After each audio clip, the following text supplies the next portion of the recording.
প্রবলেমটায় আমাদের একটা polynomial function দিয়ে দিয়েছে fx হচ্ছে x to the power 4 minus 4x cube plus 4x square plus c।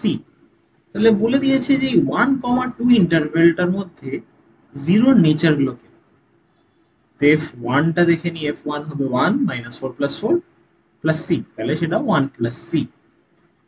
f2 টা কত হয়, f2 টা হবে 16 minus 32 এখানে প্লাস 16, তাহলে এটা পুরোপুরি 0, তাহলে এটা c হয়ে যাবে, f2 টা হচ্ছে c।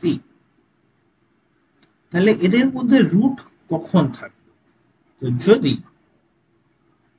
if -1 less than c less than 0,